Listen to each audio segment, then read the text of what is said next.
इस वक्त हमारे साथ बातचीत के लिए मौजूद हैं सुभाषपा के राष्ट्रीय अध्यक्ष ओम प्रकाश राजभर जी।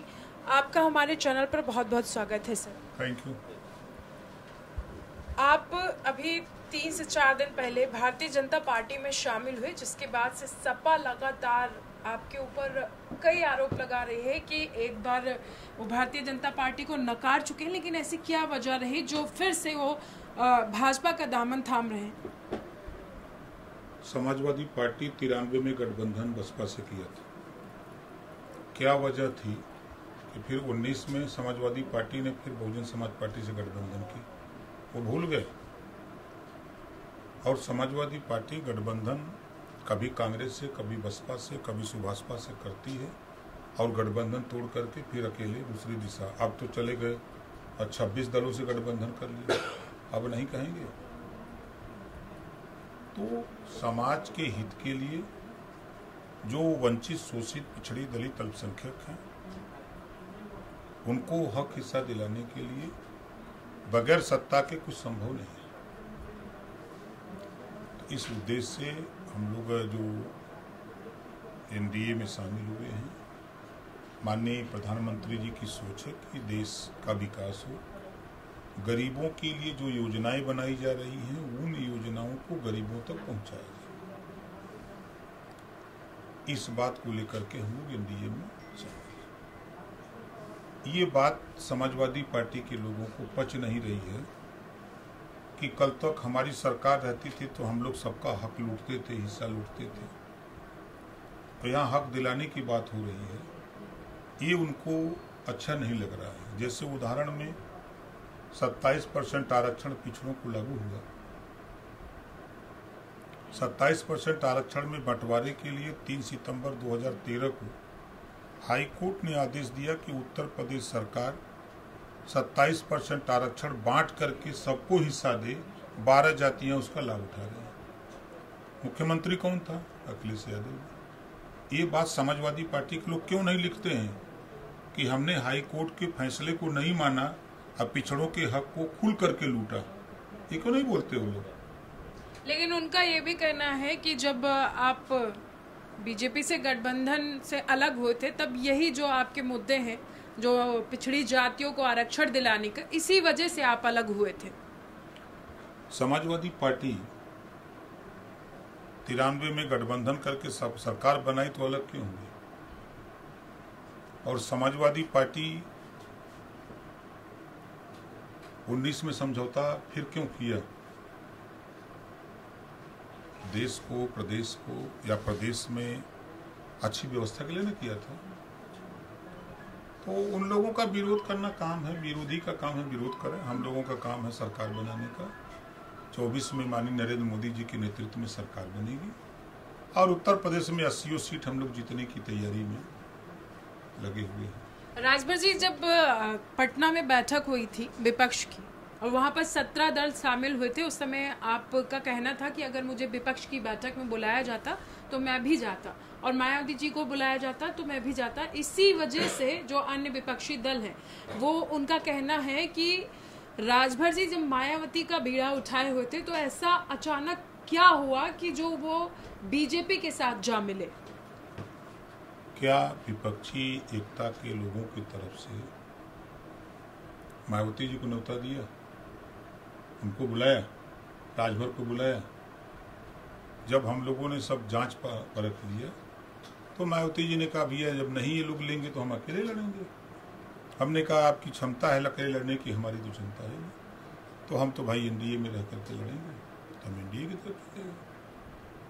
अभी 18 तारीख को एनडीए की बैठक की गई और उसी दिन बेंगलुरु में भी विपक्ष की बैठक हुई जिसमें 26 दल शामिल हुए, और एनडीए की बैठक में जो है 38 दल शामिल हुए। तो आपको क्या लगता है कि ये जो 38 दल हैं वो जो विपक्ष के 26 दल हैं उन पे भारी पड़ेंगे? अगर नंबर से आप देखिए तो तेराजू के पलड़े पर 26 और एक तरफ 39, तो 39 भारी होगा। राजनीतिक पकड़ में अगर यूपी से शुरू करें तो भारतीय जनता पार्टी के साथ 3 मजबूत नेता खड़े हैं, चाहे वो संजय निषाद जी हों, चाहे अनुप्रिया पटेल जी हों, ओम प्रकाश राजभर। विपक्ष के साथ कौन मजबूत नेता खड़ा है यहाँ, जरा बताइए, कोई है? अखिलेश जी 47 सीट जीते थे अकेले लड़के, वो तो हम चले गए 125 पहुंच गए। इनको कौन वोट दिलाएगा? कांग्रेस। लेकिन समाजवादी पार्टी तो कह रही कि इस बार उत्तर प्रदेश के लोकसभा चुनाव जो है उसमें 80 की 80 सीटें हैं, वो समाजवादी पार्टी जीतेगी। 400 जीत रहे थे 2022 में, 400 में क्या हो गया? नहीं सरकार बनी, सरकार बनाने पर नहीं जीते। तो ये जुमला बोलते हैं समाजवादी पार्टी के लोग, काहे घबरा रहे हैं? तब 10 महीना के अंदर चुनाव हो जाएगी, रिजल्ट आ जाएगा। राजभर जी, जो विपक्ष की तरफ से अब इंडिया का नारा दिया गया है और एनडीए, एक तरफ एनडीए है और दूसरी तरफ इंडिया है, तो आपको क्या लगता है लोकसभा चुनाव में जो जनता है वो किसको चुनने का काम करेगी, इंडिया को या फिर एनडीए को? देखिए, विपक्षी एकता पटना हुई तो पहले पीडीए बना, पीडीए का विलय हो गया एनडीए में। अब जो वहां बेंगलुरु में मीटिंग हुई, एक नेता ने कहा कि कांग्रेस ने हाईजैक कर लिया, उन्हीं का बयान है। कांग्रेस पार्टी का बयान है कि हमारी पार्टी का प्रधानमंत्री नहीं होगा। अंगूर खट्टे हैं, मतलब कि हम लोग बहुमत नहीं हासिल कर लें, इस नाते कांग्रेस पहले ही हट गई। लंबे समय तक देश में शासन किया, प्रदेश में शासन किया, वो पहले ही खत्म। अब वो कै वोट दिलाएगी यूपी में? एक उसके दो विधायक हैं यूपी में, हमारे तो 6 वो हैं। समाजवादी पार्टी भरम न पाले, चुनाव लड़ ले, 80 की 80 सीट एनडीए जीत रहा है, इन लोगों को पता ही नहीं। धरातल पे रहते तो पता होता। जिसको मोदी जी 5 किलो गेहूं दिए हैं ना, वो मोदी जी कोड़ दे रहा है। जिसको आयुष्मान कार्ड 5 लाख रुपए दवा के लिए मिला, वो मोदी जी कोड़ दे रहा है। जिसको गैस कनेक्शन मिला है सिलेंडर, वो उधर जा रहा है। जिसके दरवाजे पर कभी पानी नहीं पहुंचा था, इस समय वो नल से जल पहुंचा रहे हैं, वो बाल्टी लेकर दूर में पानी ले रहा है। तो वो मोदी का गुणगान करेगा क्या अखिलेश का? ये पनिया अखिलेश क्यों नहीं पहुंचाए? पहुंचाना चाहिए था ना, 5 साल मौका उनको भी मिला था, उनकी पार्टी को 4 बार मौका मिला था। तो ये लोग खाली जो काम करते हैं उसी की तरफ, जनता की तरफ ध्यान नहीं करते। अभी आप 18 तारीख को जब एनडीए की बैठक हुई तो उसमें आप शामिल हुए, तो जो सीट के बंटवारे की बात है उन पर चर्चा हुई, क्या कुछ तय हुआ?